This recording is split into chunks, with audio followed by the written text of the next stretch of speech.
Hello everyone, welcome back to this class. Today topic is origin and meaning of धर्म, धर्म की उत्पत्ति एवं उसका अर्थ।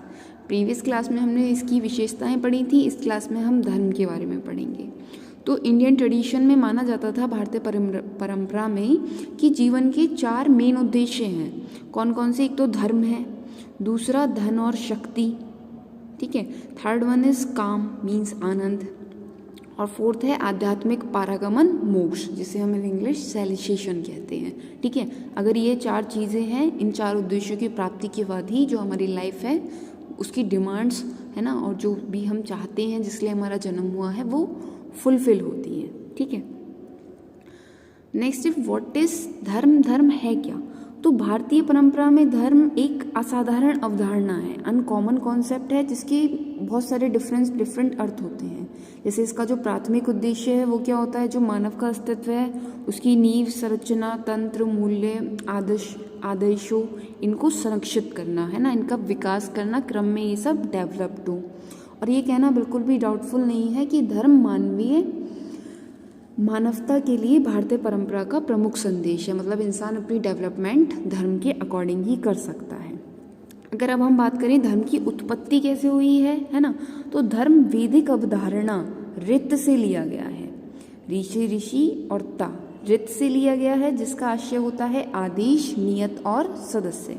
मतलब जो कुछ भी धर्म के अनुसार होता है वही सत्य है। ठीक है, the word dharma has roots in the Sanskrit ध्र, which means to hold or to support, and is related to Latin firmus, firm, stable. It is derived from an older Vedic Sanskrit and system dharman with a literal meaning of bearer, supporter, in a religion sense conceived as an accept of RTA. धर्म शब्द की व्युत्पत्ति संस्कृत भाषा की ध्र शब्द से मानी जाती है। ठीक है, जिसका अर्थ क्या है? धारण करना, यानी कि किसी चीज़ को अपना लेना है ना, और सभी जीवों के प्रति मन में दया धारण करने को ही धर्म कहा जाता है। मतलब जितने भी क्रिएचर हैं इस भारत में या फिर पूरे वर्ल्ड की बात करें, ठीक है, हम तो उन सब के लिए हमारे मन में दया होनी चाहिए, वही क्या है? धर्म है। हिंदू धर्म ग्रंथों में तामस एवं राजस गुणों के स्थान पर सात्विक गुणों को धारण करने को ही धर्म माना गया है। ठीक है, अब हमने धर्म की उत्पत्ति देख ली, जिसका सिंपल सा मीनिंग होता है इंसान को ऊपर उठाना। मतलब वो अपनी लालच से, जो उसकी सेल्फ की फीलिंग्स होती है, उससे ऊपर उठ के लोगों के लिए कुछ अच्छा करे, उनको सपोर्ट करे। ठीक है, यही धर्म का मीनिंग होता है। और धर्म का अर्थ विभिन्न धर्मों में अलग अलग लगाया जाता है। जैसे हिंदू धर्म में धर्म का आशय क्या होता है कि व्यक्ति के गुण कैसे हैं, उसकी क्वालिटी क्या है, राइट्स क्या है, उसका बिहेवियर क्या है। वहीं अगर हम बात करें बौद्ध धर्म की, तो बौद्ध धर्म में धर्म का मीनिंग है लौकिक कानून और व्यवस्था, और गौतम बुद्ध ने अपनी शिक्षाओं में जो कि व्यक्त किया है। अगर हम जैन धर्म की बात करें तो इसमें तीर्थकर की शिक्षाओं को ही धर्म कहा गया है, जिससे व्यक्ति का शुद्धिकरण व नैतिक परिवर्तन होता है। ठीक है, सिख में धर्म का क्या अर्थ है? धार्मिकता, धर्म का पालन और उचित धार्मिक अभ्यास। तो ये काफ़ी डिफ़िकल्ट हो जाता है कि धर्म का मीनिंग क्या है, क्योंकि हर धर्म में धर्म का मीनिंग अलग अलग लिया जाता है। अब संस्कृत शब्द धर्म का अंग्रेजी, फ्रेंच व जर्मन आदि भाषाओं में अनुवाद करने के लिए विद्वानों ने प्रयास किए। ठीक है, एक राइटर हैं कार्ल फ्रेडरिक, उन्होंने गोल्डर ने ऋग्वेद के अपने अनुवाद में धर्म के लिए 20 अलग अलग अनुवादों का इस्तेमाल किया, जिसमें कानून, आदेश, कर्तव्य, कस्टम, गुणवत्ता सभी को शामिल कर लिया, जिससे धर्म की पूरी परिभाषा कंप्लीट हो जाए। ठीक है, लेकिन इसको कंप्लीट करवाना काफ़ी डिफ़िकल्ट है। ठीक है, धर्म वह है जो प्रत्यक्ष रूप से परिवर्तन की प्रक्रिया में भाग न लेकर भी परिवर्तन लाता है, चेंजेस लाता है। ठीक है, डायरेक्टली धर्म कुछ चेंज नहीं करता, लेकिन वो अप्रत्यक्ष इनडायरेक्टली काफ़ी कुछ चेंज करता है इंसान के बिहेवियर में, उसकी आदतों में, है ना, उसकी ड्यूटीज़ में, तो काफ़ी कुछ चेंजेस होता है। ठीक है, अतः धर्म से ऊपर कुछ भी नहीं है। कमज़ोर व्यक्ति धर्म के माध्यम से स्ट्रांग बन जाता है और राजा को भी जीत सकता है। तो धर्म को सर्वोपरि माना गया है। मतलब अगर कोई पॉलिटिक्स भी कर रहा है या फिर राजा भी है, तो उसे धर्म को नहीं छोड़ना चाहिए, धर्म के बेस पर ही सब कुछ होना चाहिए। अगर अब हम बात करें धर्म के आयामों की, ठीक है, तो धर्म के विभिन्न आयाम, तो आप देख सकते हो बौद्ध धर्म में गौतम बुद्ध की शिक्षाओं को ही धर्म का आधार माना गया है। बौद्ध धर्म किसने चलाया था? गौतम बुद्ध ने। इन्होंने अष्टांग मार्ग बताया था, ठीक है। अष्टांग मार्ग मतलब 8 रास्ते बताए थे जिससे हम क्या कर सकते हैं? धर्म की प्राप्ति कर सकते हैं। अब बौद्ध धर्म में धर्म शब्द के धम शब्द का प्रयोग किया गया है। धा अधमा फिर पूरा मा, ठीक है, जो लौकिक कार्यों और व्यवस्था को दर्शाता है। अब ये धर्म चक्र गौतम बुद्ध की प्रमुख शिक्षा अष्टांग मार्ग को प्रदर्शित करता है। अब इसके आप स्टेप देख सकते हैं, right view, right intention, right speech, right action, right livelihood, right effort, right concentration, right mindfulness. In Hindi, samyak vak, सम्यक विश्वास, सम्यक विचार, सम्यक जीविका, सम्यक समाधि, सम्यक स्मृति, सम्यक प्रयास और सम्यक कर्म। तो ये 8 तरीके हैं जिससे हम धर्म की प्राप्ति कर सकते हैं, ठीक है। अब सम्यक दृष्टि में क्या है? इसमें 4 आर्य सत्यों में विश्वास करना है, ठीक है। गौतम बुद्ध द्वारा 4 आर्य सत्यों का सूत्र प्रदान किया गया था, जिसमें पहला है दुख, सेकंड है दुख का रीजन क्या है, what is the reason of sadness, इंसान दुखी क्यों है। तीसरा है दुख का निर्धारण कैसे किया जाए, कैसे पता किया जाए कि भाई दुख है तो उसका सॉल्यूशन क्या है, ठीक है। फोर्थ है किस प्रकार दुख का निवारण किया जाए। पहले तो फिक्स किया जाए कि दुख का निर्धारण की दुख है क्या, रीज़न क्या है इसका, फिर उसका सॉल्यूशन कैसे मिलेगा। तो यही सब क्या है? सम्यक दृष्टि है। हमें ये पता चल सके कि हमारी लाइफ में प्रॉब्लम है तो है क्यों, उसके पीछे का रीज़न क्या है और उससे हम सॉल्यूशन कैसे पा सकते हैं, ठीक है। अब नेक्स्ट बात करें सम्यक संकल्प की। तो सम्यक संकल्प क्या होता है? इसके अंतर्गत मानसिक, मेंटल और नैतिक विकास के लिए प्रतिज्ञा ली जाती है। इसे ही हम सम्यक विश्वास भी कहते हैं, ठीक है। इसमें क्या होता है? जो इंसान है उसके मानसिक और नैतिक विकास की प्रतिज्ञा की जाती है, ठीक है। नेक्स्ट वन है सम्यक वाक। वाक का मतलब होता है बोलना।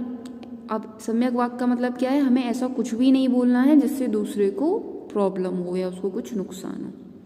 सम्यक कर्म या सम्यक विचार, इसका मतलब होता है उचित व नैतिक काम करना जो स्वयं के साथ साथ दूसरों का भी अच्छा करे। सम्यक जीविका, जीविका का मतलब होता है काम करना, ठीक है। तो कोई भी ऐसा काम ना करना जो अनुचित साधनों से जीविका अर्जित करे, मतलब हमें भी पैसा कमाने के लिए कुछ भी गलत तरीके का यूज़ नहीं करना है, ठीक है। नेक्स्ट वन है सम्यक प्रयास। सम्यक प्रयास होता है अपने आप को अच्छा व नैतिक बनाना व बुरे व्यवहारों को स्वयं सुधारना। मीन्स ऐसी कोशिश करना जिससे हम अच्छे बने, है ना, और हमारा इफेक्ट दूसरों पे जाएगा तो वो भी अच्छे बनेंगे। हमें दूसरों से सिर्फ अच्छी बातें एक्सेप्ट करनी है, बुरी बातें नहीं।